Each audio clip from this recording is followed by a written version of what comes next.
Good morning here in Prague for our conference, we call it, on African Outlook, Geopolitics, Localization, and Ownership. So, welcome, ladies and gentlemen, Your Excellency. We will have first a kind of housekeeping rule. We try to avoid having our phone, make it on vibrate and everything. And there's a Wi-Fi, please connect to it. Forum 2000 Wi-Fi, if you can find it. And the password is Forum 2000, but with minus F, little f, because we will have an interactive vote on two or three questions. So I will read the question, and we will find the question online, and you can vote on it, and then we will start our panel. So the questions are, how likely do you think aligning with China on the global stage will give African nations more control over decisions on democracy and governance? You can vote not at all likely to very likely. The second question is, in your opinion, what are the best strategies for Africa to localize foreign investment and drive its own economic growth? You can give us your idea about the subject. And the third question is, on a scale to 1 to 10, how well do you think Africa is positioning itself in global economy and geopolitical affairs? You can rate for 1 to 2. I'm Andrea Ngombet from Congo Brazzaville. I work mostly on issue of kleptocracy. And I want to dive directly with you, Your Excellency. And I searched a little on your work and with Kenya. And my first question is, how do you think your agency enhance the African geopolitical influence and can ensure the digital sovereignty of Kenya in this multipolar world? Thank you, Mr. Moderator. If I got your question well, do you mind repeating again? Your question is more about, my question is more about your work with the ICT. How does this work can ensure the digital sovereignty of Kenya and the global influence of Africa on the geopolitical stage? Thank you, Moderator. Distinguished participants, good morning. From the perspective of Kenya, I come from Kenya, where we have been referred as the Silicon Savannah of Africa. Exactly. And basically, in terms of our digital progress, as a country, our focus is first of all to ensure we digitalize every government service that we have, but then also ensure that we have moved up to the local person to ensure that, first of all, we own the technologies we have, so we are encouraging a lot of local entrepreneurship. Mm-hmm. We are encouraging a lot of knowledge sharing. We are encouraging a lot of innovations that are homegrown. And it is only through ensuring that our local populations, they are engaged in what is happening in terms of technology. We are not just consuming what is coming from outside, but we are coming up with our own local solutions, local processes that can solve our socio-economic challenges. I think that is how we are positioning ourselves and ensuring that we have control, not just of the technology, but of the processes and the outcome we get out of the usage. Good, and you make me think about the success of M-Pesa, and now it's going even outside of Kenya, and even in Europe now people are talking about the mobile money and how to pay with your phone, and I think it started really in Kenya, and you brought it to the world, kind of. So yeah, now I turn to you, Aisha, Dabo. We are, and I need to be transparent with your audience. We are part of a same organization called the AfricTivistes. So how does your work help localize that movement of Africa ownership and on social media, and how do you shape the new narrative of Africa ownership on social media? Thank you, Andrea. I just want to start by saying, as you said, we are part of the same Pan-African network, which is AfricTivistes, which is a network of change actors who are African, who use digital technology to consolidate democracy, improve governance, and human rights. And when you talk about that, one of our missions as an organization is giving people the tools, actually. We develop tools that are based on local needs, but also we enhance people's capacity, or what's called capacity building, for people to be able to use those tools to advance democracy. So as a network, we are a network that uses civic technology to advance democracy and at all levels. And when you do that, when we started, Andrea, now we are no longer young people. Yeah. It was about bloggers, and it was about actually Africans contributing to, writing about their perspective and putting it online to contribute to change the narrative. Because for centuries, the narrative on the continent has been not the most glorious. We have our challenges, but we also have our opportunities. And when we contribute, actually, we show who we are really, instead of being told, or people having a perception of what being Africans in plural mean. And from that, we've been contributing to shifting that narrative. If you take the example of Ushahidi, which was developed in Kenya, that was something that started in Kenya and now that has gone global. It shows that you can build, as a continent, something that's local, that will go global, benefit the whole continent, but also the world. Talking about social media, it has been amplifying voices. And when you talk about civic tech, you either develop platforms, mobile app, or you use social media platforms for citizens actually to engage. And as an organization, we focus a lot on citizen participation and engagement because we believe in participatory democracy, where it's no longer the governed are just closed in a room and do whatever they want. There's this interaction. And to be able to have that, you need transparency. You need to have access to information. So as a network, having the internet is a tool that we do everything possible to amplify. And no one is better to be able to tell their own stories and address their own needs using digital tools than people who are at the grassroots. So that's why what we do, we facilitate by providing the tools, the concept, the approaches, and let people decide on what their theory of change could be. And we help them implement. So if you look at AfricTivistes.org, our organization, you go on the platform, everything we've developed, it's open source, and anyone on the continent can use it, and with the sole goal of advancing democracy. And democracy is not foreign to Africa, and my historian and Prof. Member will agree with me. Democracy is if you want, because we believe in a democracy, or democracies that will reflect the realities of people in a given country than having a uniformed approach to democracy. Yeah, we come to that. But I will challenge you on the dark side of the social media in Africa, pushing hatred speech and enhancing sometimes friction. And we see it with the instrumentation in the Sahelian country, where now narrative is a little bit darker. And I return to you, Thierno Balde, and I want you to be the devil advocate here because of the context of your country, Guinea, but also because of your expertise on the communication between the West and some organization in Africa. How do you think you can have funding without pushing the bad narrative? Because if you don't write about African problems, you don't have money. How do you think Africa can benefit, natural resource, everything, without having this bad narrative? When you are going to look for fun elsewhere, you need to push the bad narrative to have fun. If you're pushing Africa got the solution, do you think you have funding for that? Thank you, Andrea. I worked for a long time for the World Bank before deciding to go back in Guinea. And I was working mainly for MIGA. It's the Multilateral Investment Guarantee Agency.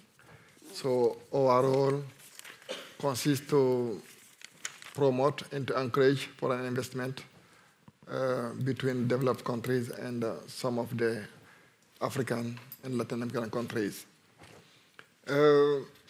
We always talk about how much Africa can be rich when it comes to its natural resources, but we also know it doesn't benefit the African continent. You take just some countries in Congo, Kinshasa, where it's scandalous. Congo can feed most of the African continent. Like Germany today is one of the main contributors to the European Union. Congo could have played that role if its natural resources were well managed. I will give you one specific example.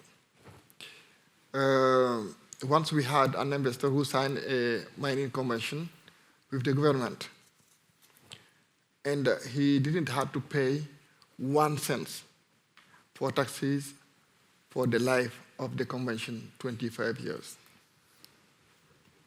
And they came to see us to guarantee that convention. And the idea is to encourage investment that can benefit the local population. If you have a convention where you don't have to pay 1 cent of taxes for 25 years, it's meaningless for the country. But what we had to guarantee that convention. But what we did is to talk to the investor and tell him, look, if we have to do this, you have to put at least 10% of your revenue in an escrow bank account and appoint an NGO which could manage that fund for the benefit of the local population. He said, okay, I will do it. I wouldn't give here the name of the company, but today, the local population, despite all of the conflict in Congo, DRC, they are protecting that company because they are benefiting from the investment. But unfortunately, most of the African countries, it's the opposite. You take in Guinea, my own country, we're supposed to have the most important reserve of bauxite. And today we have a convention between China and Guinea. There are some Chinese companies which are exploiting the bauxite in Guinea. But we don't know even the quantity of bauxite which they are exporting from Guinea. And it's really bring the issue, the relationship between the Western countries and Africa. We blame China. We blame Russia. But if you let the door of the room open, sooner or later someone will come in. In general, each of the states look for its own interest. Okay. So if, for example, it's possible to get fair and free agreement between Western countries and African continent, I can tell you we wouldn't be here debating whether China or Russia are stepping in Africa and we don't benefit from it.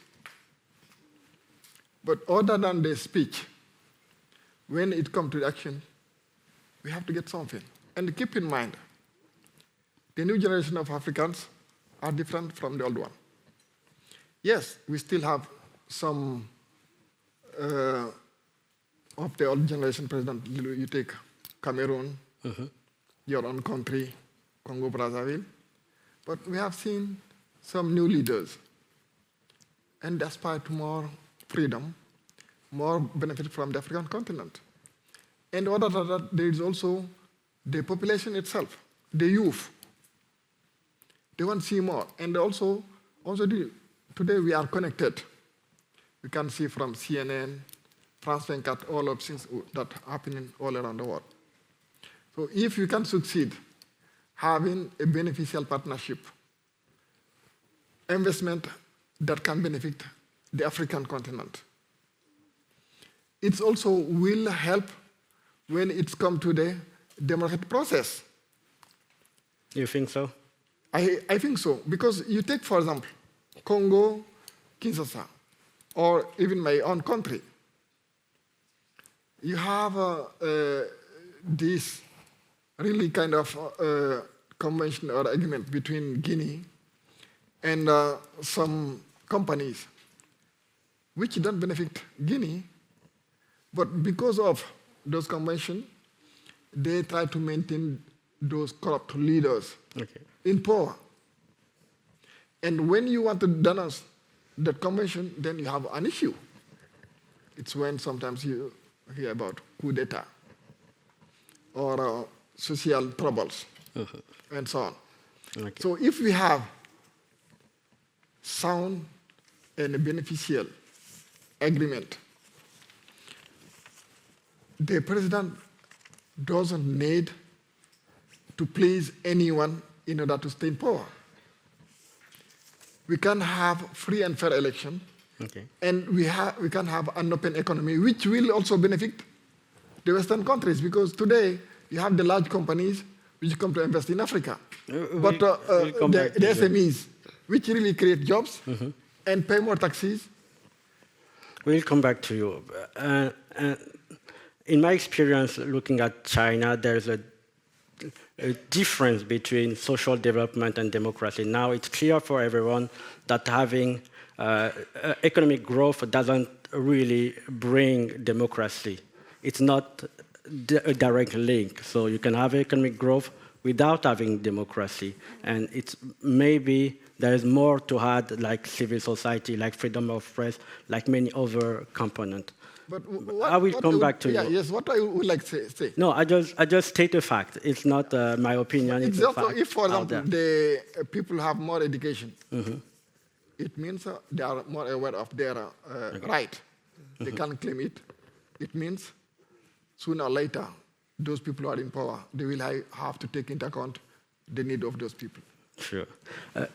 Before I shift to Josephine, I forgot something at the beginning. I read the question, but there is a need to have a QR code for you to scan in order to be able to answer the question.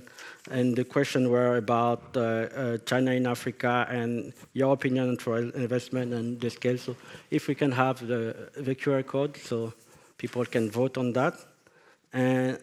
And while they will do so, Josephine, for you and your organization, Afrobarometer, you are at the center of giving us an inside knowledge of African opinion. I guess it's what you do. So my question is more about how do you do that, how you are able to collect all this information, and why. What are the core value that is pushing Afrobarometer out there doing that work? So what really drive your organization for doing what you do? All right, thank you, Andrea. So for those of you who don't know Afrobarometer, and I'm hoping that's like very few of you, Afrobarometer is a Pan-African non-partisan network. And what we do mainly is to provide reliable scientific data on Africans' views, experiences, and evaluations on democracy, governance, but basically the quality of their lives. Now, the idea of this type of survey was birthed to fill a critical gap, so in the times where there was increasing conversations about Africans' views on democracy and governance, probably wasn't even old enough yet, we realized that there was very little information, about the views of the Africans themselves. And our founders tell this interesting story about how they met the first time. It was at a forum like this where they were discussing Africa.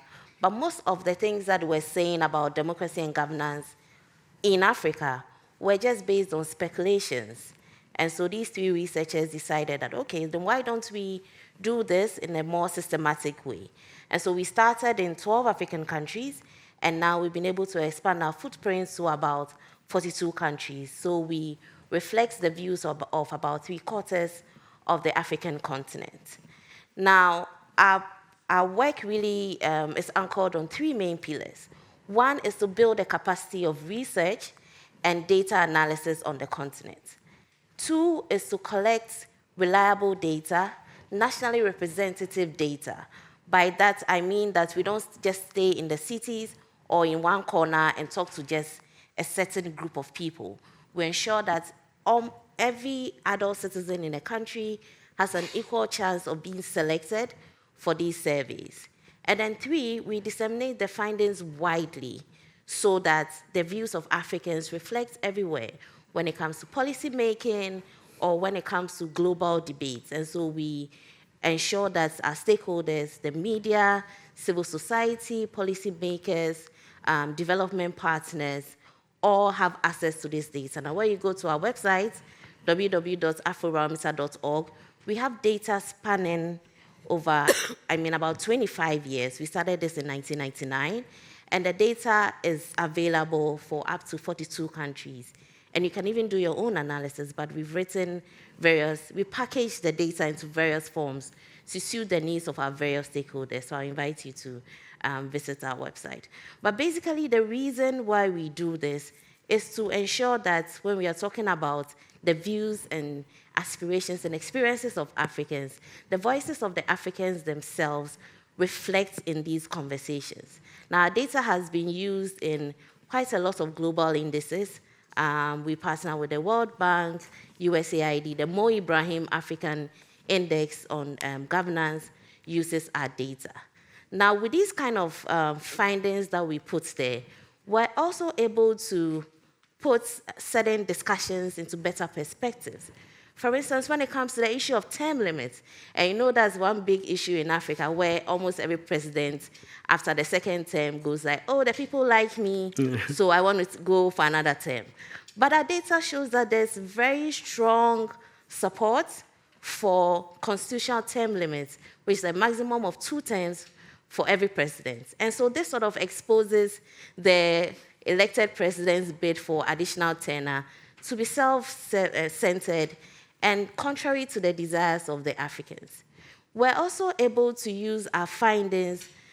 You know, like I said, we've done this for 25 years, and there are some questions that we ask consistently. So the findings that we've gathered consistently in about 30 countries on democracy and governance to challenge some views. For instance, some pundits and elites will say, oh, Africans don't really care about the kind of governance that they live in, you know?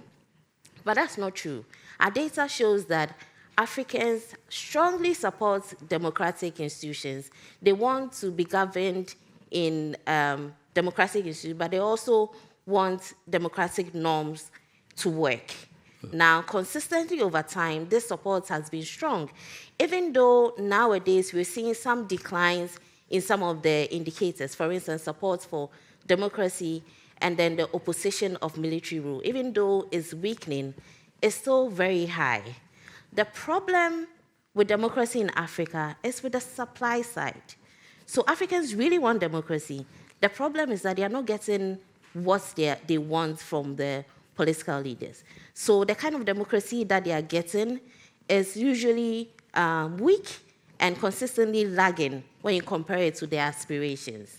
And these kind of political failures, like increase in corruption, especially at the local government level, official impunity, poor quality of elections, and disrespect for the rule of law, are some of the factors that drive dissatisfaction with democracy and even decrease people's support for democracy. There's also another myth that poor economic performance of governments can lead to a decline in the support for democracy. But our data shows that support for democracy is resilient, even in instances where there's poor economic performance. So what really drives decline in the support for democracy is not the economic factors, but rather the political factors, as I mentioned, like increase in corruption, poor quality of elections, and disrespect for the rule of law. Thank you, Josephine. And I will leave you with one question to think about it. Is it possible for Afrobarometer, without any pressure, to have a continental survey on China or Russia? And how will you achieve that? I leave you with that to think. Your Excellency, Kenya is far ahead in many things in Africa concerning technology and this kind of powerful soft power narrative. I want you to give us example of technology policy on your national level you think it's of regional interest, and how do you achieve to have a consensus on that in your country, and how do you think give us advice for the broader continent and the world? Thank you. Thank you, moderator. Yes, as a country, we have progressed in terms of technology, and some of the policies that we have taken very seriously is the first one, building local talent. And what we are doing, we have national projects like Ajira, and Ajira targets young people who have just finished university to ensure that we are integrating them into the systems and acknowledging that technology cuts across. So these young graduates, we take them to various stakeholder processes, and we ensure that we also take them to different ministries, not just the ICT. We realize that ICT will drive growth in energy, in agriculture, in health, education. Therefore, we have all these young people who are distributed across. Again, as a government, we are starting a university that is technology-based, Kenya Institute of Science and Technology. And this is starting at master's and PhD level. And this is also in the realization that in addition to basic skills, we also need to be very specialized going forward to ensure that we are training masses who have specialized skills to solve our day-to-day challenges and combine it and see how it addresses our socio-economic development. Hand in hand with that is local innovation, that we are ensuring that all these young people who have been trained, they are able to get the necessary data, and I like what Josephine says about availability of data, to ensure that they are able to visualize the data and contextualize the solutions they focus on based on this data. For instance, Kenya, we have 47 counties, and each of these 47 counties, they have their own opportunities and strength. And therefore, what we are working on is to ensure that the young people who are in the rural areas, they are able to access this data and be able to innovate to solve specific challenges. And this is where, again, we call for partnership with the private sector, because we also realize there's quite a lot of data that is in the hands of the private sector that can be useful for our planning. We also work with our own National Bureau of Statistics that, again, collects data that is contextualized up to a village level. And when we combine all these, then we ensure that we are coming up with solutions that addresses our challenges. Then the issue of legal framework, because again, we are saying the emerging technologies, the social media, for it to be productive, because again, we know technologies can have different development outcomes, and we want to ensure that we are pushing for the positive outcomes as we leverage on them, but also mitigate the negative part of it. So we have come up with a Data Protection Act that looks at ensuring that our data is not exposed. Our population, they know about their rights, and they know what data to share. They realize that they are operating in an environment that, based on what you do, you can get different outcomes. So basically, we are working on that. Again, cyber security, cyber hygiene is of utmost importance, because, we are realizing that we are pushing. Technology is going up to the rural parts of the country, the young and the old. And would want to ensure that as we engage in this space, we are informed. We know that is a risky, I don't want to say risky space. It's a space where it can either lead to your development or it can retrogress your development. So all these policies, legal frameworks, ensuring that we are innovative, ensuring that we are creating a critical mass of skills at various levels is some of the policies that we are pushing forward. Allow me to push forward on that. Is there any ICT strategy for acquiring hardware from diverse sources? And I mean, are you all equipped in Chinese material with backdoor, sending information back to Beijing? Or are you aware that any hardware, any software have this danger of discouraging the sovereignty of Kenya, and how do you address this risk of cyber espionage, of this kind of security risk on your level, ICT and Kenya? Thanks. We have very progressive procurement rules and regulations, and we do open tenders to ensure that we open the space for both local organizations. Then where we need international, regional organization, we will open space for that. Our national interest is always our leading factor. Therefore, as we look through the various options presented to us, we have national interest. Again, we are creating an innovative society. Mm-hmm. So again, we are developing our local solutions.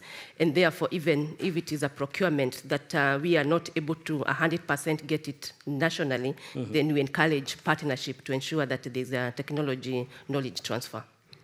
Thank you. So it's not like the headquarters of African Union with computer directly connected to I won't say Virgin, but connected directly and giving back information at night. So back to you, AfricTivistes.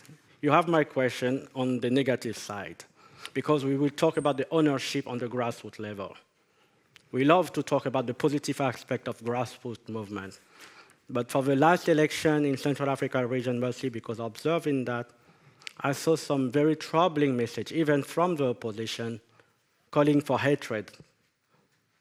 Not directly in French, sometimes in local language, and I address it to the Facebook, whatever they had, advisory board. And they were not able to moderate that kind of content. They didn't even know about it. And it was just luck for me to be in that meeting, to have someone oversee the election, and that hatred speech against the the president ethnic group in Congo. We can be against the president of Congo, but spreading fake news and hatred against an ethnic group is not okay, even when you are a grassroots movement, activist movement, opponent movement. And we saw this kind of hatred speech really spreading in Africa. So how do you address this as AfricTivistes, and what do you do about this bad narrative and the responsibility of this big platform on moderating that content coming out from the continent? Thank you for that question. When we talk about the opportunities that digital brings, it also has a downside. It's a double-edged sword. And most of it actually is a mis and disinformation and hatred that is spewed online, especially through social media platforms. And unfortunately, these tech giants, you know, we are a continent with thousands of languages. And one positive word in a language can be used actually derogatorily to target a specific ethnic groups. So all those diversities are not necessarily captured in the moderation that is done by this tech giant. I would say compared to, let's say, 2010, there have been some improvements because now tech giants are more open to having this discourse, and they're taking more and more into account African specificities. It doesn't mean that it solves anything, because there was the scandal in Kenya about the moderators who were mistreated and you know, going through difficult times. They need to do more, given the benefits that they get from their platforms, the economic benefits. Let me be a little bit more specific. Mm-hmm. In Ethiopia, during the Eritrean, not the Eritrean, the Tigrayan region conflict, Facebook was directly linked to hatred speech that brought mass massacre on some locality. Mm-hmm. Where is the accountability on that? You are asking me. Yeah, I know that. Okay, I'll talk specifically about what we are doing as an organization. Even governments have difficulties actually getting accountability from these tech giants. What we are doing and what we focus on from day one, what we've been doing is advocating through the cybersecurity training we do, to the civic tech training, civic engagement, civic participation training we do, is to raise citizens' awareness on the double-edged aspect of social media and to indicate the negative impacts that could have. We do a lot of digital literacy. Sometimes it comes out of ignorance, but we know how social media can be manipulated to, bring discord or hatred. And this actually is not something that can only be done by organizations as us only, specifically for the African continent. That's where we need more government involvement. There are some countries where you have civic education, and I think including digital literacy within civic education is more than essential, because the digital space is moving so fast that it's always difficult to catch up. And it's always like people are trying to catch their breath because of the different changes that are happening, and it's so rapid. And there's another aspect that comes to it, actually, when it comes to government, is the need to, sometimes I question, actually, if African countries, they're at different level, but are they really interested in data and digital sovereignty? Because most of these data... They are interested, but not in a democratic way, I know for sure. Yeah. When I'm talking about their interest, it has to do, from my perspective, it comes with fundamental rights. They need to be more involved and more intentional in the work that they're doing. They need to build infrastructures that will help have legal frameworks. And here, when I say legal framework, I'm not talking about the trend that has been going on passing laws that will hamper on fundamental rights. I'm talking about legal frameworks that will protect citizens' data privacy, that will protect citizens' access. And, because this is a multi-sectoral approach that we need to be able to address this. And apart from the trainings and the capacity building and the advocacy that we do, we've been having strategic partnerships to have discussions with these tech giants on the real issues that are happening and that are societal issues, actually, that are taken to the online platforms. So you have the positive, you have the negative, but it's a continuous raising awareness and doing actions, but civil society alone can't do it. We need everyone, and specifically government, because they are the engine, and you have the private sector also that needs to play a specific role in that.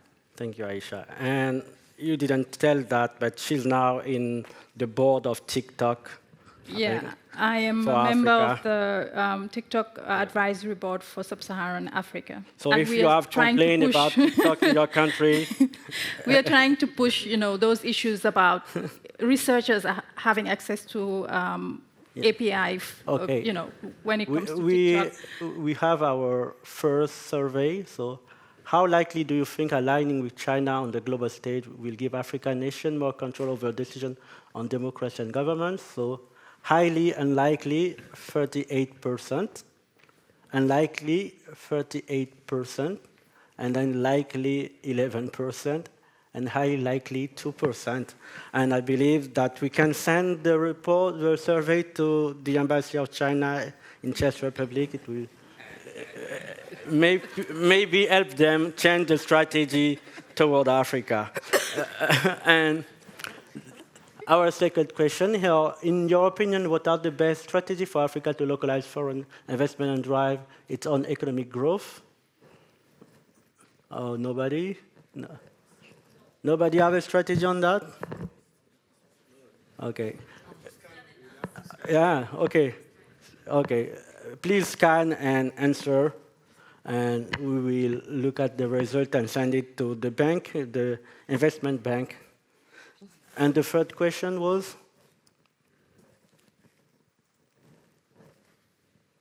So on a scale of 1 to 10, how well do you think Africa is positioning itself in global economic and geopolitical affairs?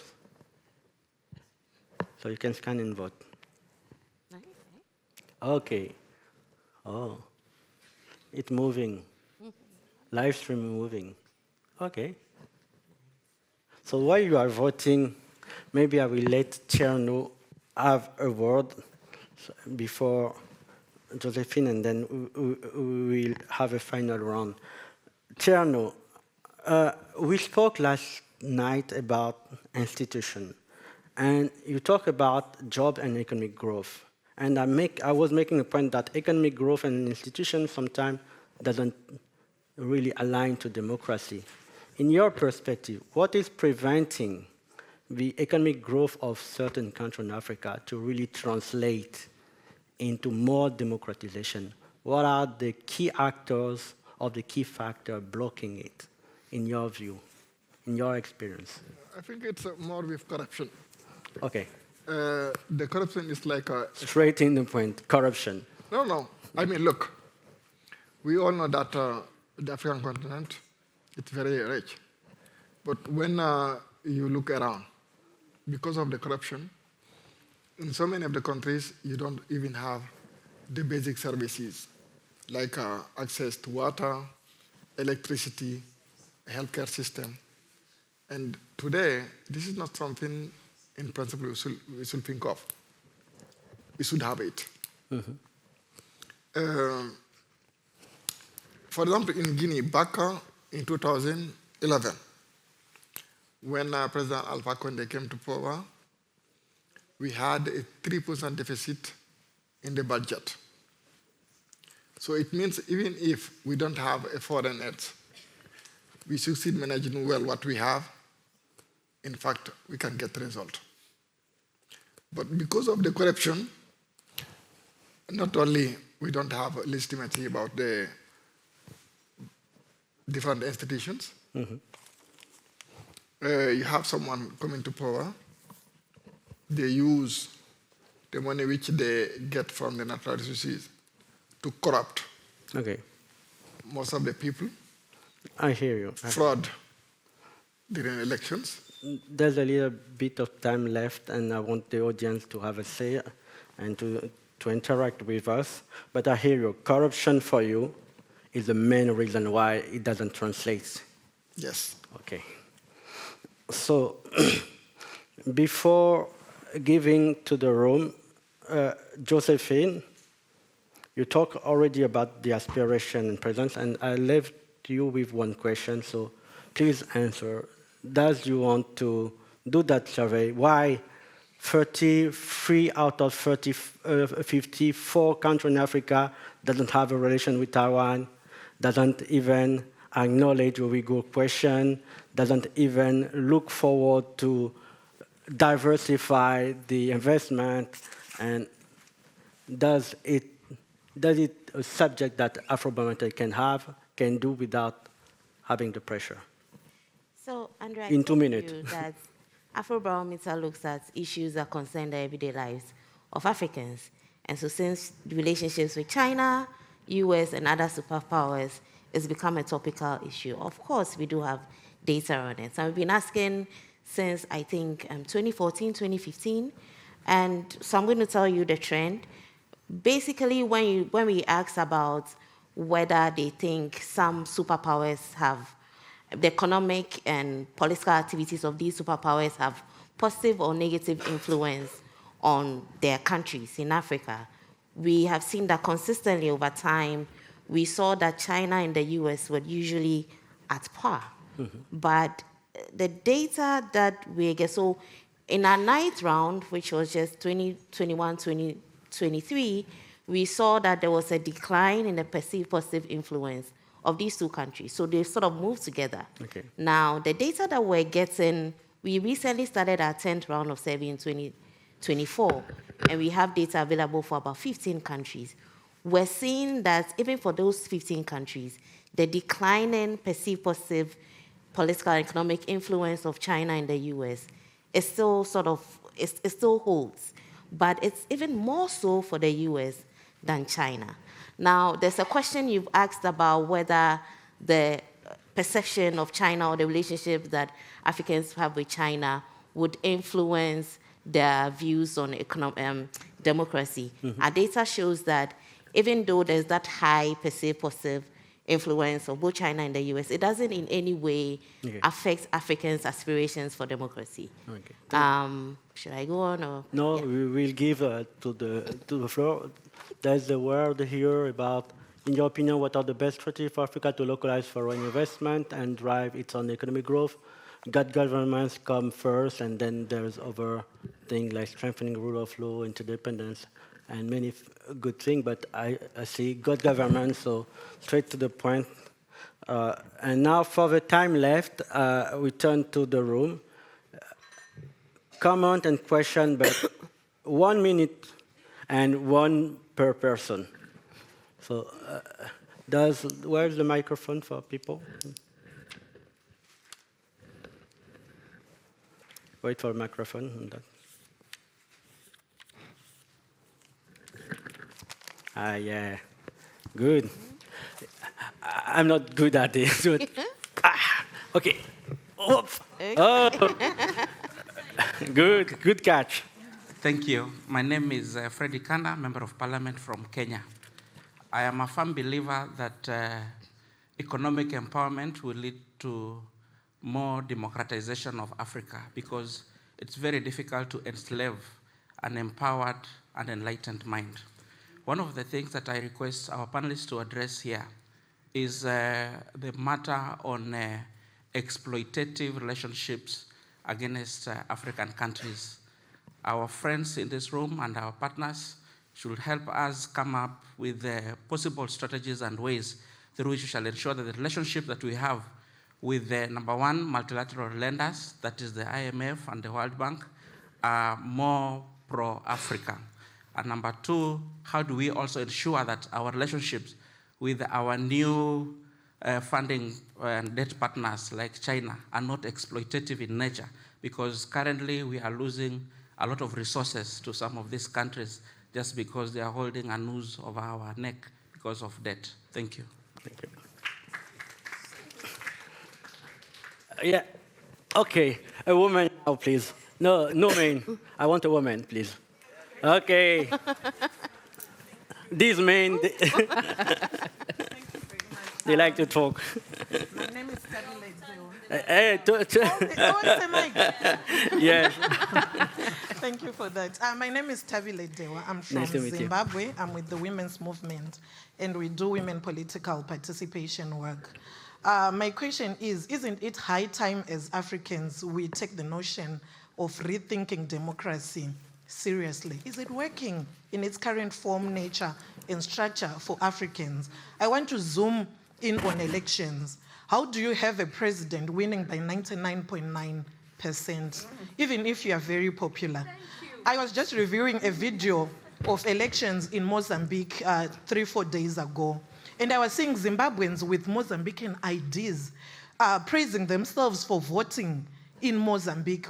What really is going on in Africa? What really do we need to do collectively to deepen our understanding of this notion of democracy? Is it about ticking the boxes that after every 5 years, African leaders must have elections, then they tick, then they go to the UN Assembly, SADC Summit, and the African Union? What do we really need to do to make sure that we create a conducive environment that allows democracy to flourish, but tailor-made to suit the needs and challenges that Africa is currently facing? Thank you. Okay. First, we try to answer 1 minute to the two questions, and then another round, and then it will be last round and over. So, who want to address the question? I'll take the second one. About rethinking democracy. I'm happy that actually you were mentioning that, because our organization believes in that as well as our members, and that's something that we've been trying to do with researchers. They do research and write about it. I think it has to do with culture. So we've been going back to what we had that now is called democracy in our different cultures, to bring the positive aspect of those forth, to include them actually in democracy. I personally believe in the three powers. That's the separation of power, the three, and fundamental right, and respect for fundamental rights. From there, how do you implement it specifically in your different countries? That's where the cultural aspect comes in. What you already have, that's embedded in your cultures and language, that's what needs to be put forward. And often those are not discussions that politicians who are running after being elected, they don't necessarily want to have those discussions. And we definitely need citizens to, impose that on them for that to happen. Thank you. Yeah, I would like just to address the issue concerning how the African partners can help them. Mm-hmm. I think it's an utopia. Each and every state fight for its own interest. Mm-hmm. It's up to the Africans, mm-hmm. African leaders, African intellectuals to fight for their own interest. Mm-hmm. As long as they don't realize that there's no way we can change things. And it's really very sad because you see so many of the African leaders, African students, they go to study either in Europe or in the US, have good education, good experience, but once they get back to Africa, their main idea how to get rich as soon as possible. If we still having that, there's no way we can change our society in Africa. Yeah, Excellency. Yeah, probably to add on that, I think as a continent, as African countries, we really need to be guided by our strategic interest.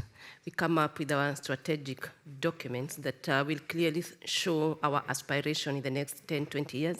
And based on that, then in a multi-stakeholder way, get everybody on the seat to decide what do we need to borrow, what do we need to leverage from our local resources. And based on that, when we are coming up with these memorandum of understanding or strategic partnership, we should have our citizens' interest at the forefront. So that, because what I've realized is that we have very good resources in terms of talents that are within the continent. Mm-hmm. And this talent is the one we need first to leverage on before we move to the next step of borrowing. Because you'll also find that most of the time we borrow what we probably don't even need is based on the fact that we have not done a clear analysis of what exactly, what partnerships are we getting into, how do we benefit as a continent, how do we ensure that there's a balance that our strategic interests are taken into account. And this can only be achieved if we plan very carefully, we have the right governance structures that we can create ourselves, and at the same time we empower our population and be ready to listen to the other side of the population, and in particular work closely with the civil society, academia, to ensure, and the private sector, to ensure that we have a balanced approach. You make me want to take Kenyan citizenship, because in my country it's the other way around. You sit in a village, you choose whatever you want, and then we have to cope with it. So it's really difficult. Yeah, I want to add. Just quickly chip in. I feel like, there's no way we can talk about the future of elections or the future of democracy without talking about the future of Africans. And one very important demographics we probably will be forgetting are the youth. And if you look at our data, there's quite a worrying trend. The youth is like the future, right? But they are not really interested in participating in all these political activities. The widest gap between participation when you compare the youth to the elders is actually found in elections and voting. We also see very wide gaps when it comes to other civic participation in other civic activities, like contacting leaders, joining others to raise an issue. The only time we see that the youth are participating more than the elders is when it comes to protests. And I'm sure if we add online activism to our questions, we'll see similar trends as well. The youth are not happy with democracy. They are more likely to be dissatisfied with democracy. They are more likely to think that their elected leaders are corrupt. They don't trust them. And there's this new question we asked about if it's okay for the military to come in and intervene if political leaders abuse power. And we have a slim majority of Africans saying it's okay, but it's even wider among the youth. And that's like a big warning sign for me. Mm-hmm. And so if we really are going to think about the future of democracy, how we can change things, then I think it really starts with the youth, because they're really unhappy on the continent, and that's really something. Let's have a second round of questions. So we have time for 2 questions. I think this side is already served. That side needs... yeah. I'm the moderator, I decide. It's not a democracy. Thank you very much, Mr. Moderator. My name is Babakar Ndiaye. I'm a retired diplomat and a former professor. And in my spare time now, I work as a senior fellow for the Timbuktu Institute for Peace Studies based in Dakar, Senegal, focusing on geopolitics in the Sahel. I have one comment on democracy. Just a comment, no question. One comment and one question. No, choose. Comment or question? I could both just two in 1 minute, yes. Okay, 1 minute. Democracy is not the problem in West Africa. It is the solution, but there are a nuance. What the people reject is dysfunctional democracy, which a fella says, the brilliant Nigerian musician, democracy, not democracy. That democracy is dysfunctional, rigged elections, corruption, nepotism. We have a confusion in the definition. Cape Verde is #1 in the ranking of democracy in Africa. Best standards, human rights, access to education, health. I met the president in a restaurant. He paid his bill. Others don't. It's another story. In geopolitics, the major geopolitical change in the Euro-Africa is in the Sahel. Major change. For the first time in 400 years, the West was kicked out the Sahel, replaced by Russia and China. I support democracy, but Africa needs to look into the world with its own lenses and see where its strategic interest, which the lady said, is. We choose partners, we have same objectives and values, but we need also that geopolitics is not only US looking at the world, but also Africa looking at all the world. That's important. In 1848, Berlin Conference, splitting Africa. The same scramble is the around minute is today. almost over. Thank you. The question. Okay. Up. Thank you. So, unfortunately, one woman, so no man. One woman. One woman. You decide. So, okay. Catch. Yeah. Up. So your question, 1 minute. Thank you very much. My name is Anita Soina and I come from Kenya. So my first question will go to Madam CS, Your Excellency. Recently we had protests in Kenya, which were very valid, by the way. We were very informed about what we were fighting for. And during the protests, so many young people were killed when they were just holding flags and saying, please reject the finance bill. And during that time, there was internet shutdown. What do you speak to that? And what can you say about that? Second quick one is the M-Pesa that you've talked about. Is the brain behind M-Pesa was a young student in 2007. But to date, he's not being acknowledged as much as he should be acknowledged, but rather the credit goes to the company that implemented M-Pesa first. So as young people who are a resource in the continent, how should we feel protected so that we can continue having the energy and even the psyche to continue or coming up with more innovations? And lastly, to my sister, young people are becoming woke in our continent. There is so much improvement over time.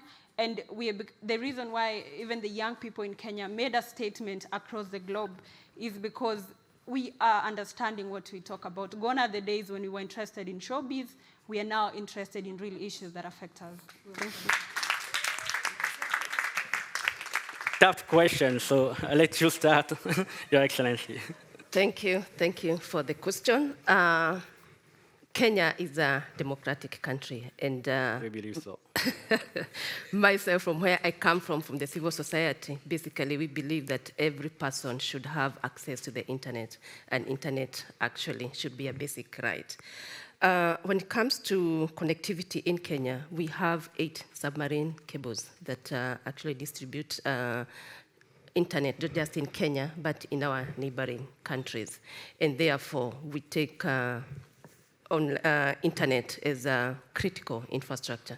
We see our education sector is supported through internet. We saw this during COVID, where e-learning was the order of the day.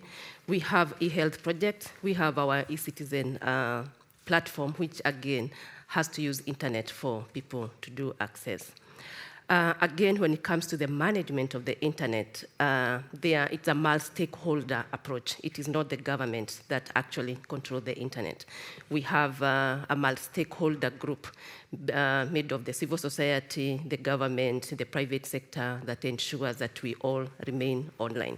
And that is a commitment we have as a country to ensure we remain connected. We acknowledge the fact we have a youthful population that is very talented, very educated, that is looking for solutions. And the protest clearly showed us how enlightened our population is. And it was a challenge as a government to ensure that we provide the right solutions for them, and to assure my fellow Kenyan that as a government we are committed to ensure that internet as a strategic resource is available not just in urban but in the rural areas, and also to encourage the fact that we need to use these resources in a responsible way, to realize that as a country, as a continent, we must ensure that these digital technologies, they enhance our lives. We do not use the technologies to destroy the real fabric of our nations, and therefore we need a balanced approach. And there was a second aspect about the acknowledgement of the young student who was basically at the beginning of M-Pesa. What can you respond about that? What are your answers about the acknowledgement of this kind of young tech people? They bring their knowledge and then the company just kind of steal it because they are not acknowledged, and I believe we don't have shareholder of the company. Is there something a government can do about ownership from this kind of small entrepreneur? Yes, that is something the government we look into, intellectual property, because again we are saying as a country we are in an innovative country. We are encouraging local solutions. We are encouraging local people or young people to come up with the solutions that can solve our daily lives. And with that, for sure, they need to be acknowledged. We need to patent. And when I say acknowledge, I don't mean having just a name on a tin plate. Yeah, I'm talking about hard cash and making African billionaires from their mine, not just minerals. He creates something with his mind, with his intellectual, and he needs to be paid for that. Exactly, and that's where patenting comes in, intellectual property, and ensuring that they commercialize the solutions we come up with. And as a government, we are committed to work with all these innovators to ensure that from ideas to coming up with a product that can be used and finally patenting it and ensuring that they are able to earn a living from their own innovations. Okay, there's 10 minutes left for our panel. So I will skip the third question, but leave you to give a kind of, not final statement, but a 2 minutes each, kind of sum up your thought about that problem of Africa ownership and sovereignty to all the external forces. What drives you doing what you do, and how do you think Africa can prevail in this very hard competition, and what are the key values that are driving you? And when I say key value, what do you want people to see when they look to Africa? A continent that doesn't help other part of the world seeking liberty, a continent of human rights violation, a continent where women are lagging behind, or something else? What are the key values in that geopolitics sphere? How do you see Africa, and from your perspective and your position? I see Africa as a talented continent with young people, very energetic, ready to learn and exchange knowledge. It's a continent where innovations, we can come up with innovations using the technologies, solving emerging challenges. Is also a continent with people who are very resilient, people who are able to adapt, and people who have a bright future ahead if we work on the right regulation, we protect their interests, and ensure that in a collaborative way, we come up with the right policies to move forward. Thank you, Excellency. Aisha, same question, 2 minutes. Yeah, I'll think what, I'm sure they see it, but like from other continents, when they look at the continent, they should see not a continent destroying itself. Here I'm talking about the Sahel area. We've had this discourse about French-speaking former colonies no longer wanting France around. Personally, I don't think it has to do with France, it has to do with any superpower that wants to impose itself. I'm so proud of this generation of Africans, like she said, the protests in Kenya. They know what they want. They know how to get there. It's just that the government should create the opportunity and the space for things to change. We cannot be doing the same things we've been doing when our grandfathers since the 60s have been doing the same. It has to change, and everyone should come on board. So for me, that's really key.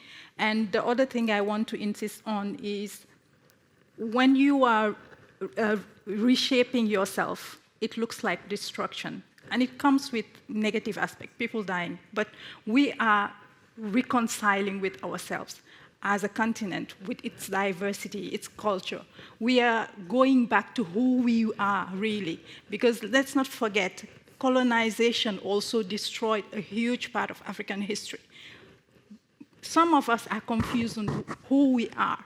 So we need to find who we are to be able to shape our own future. Thank you. Thierno, same question, 2 minutes.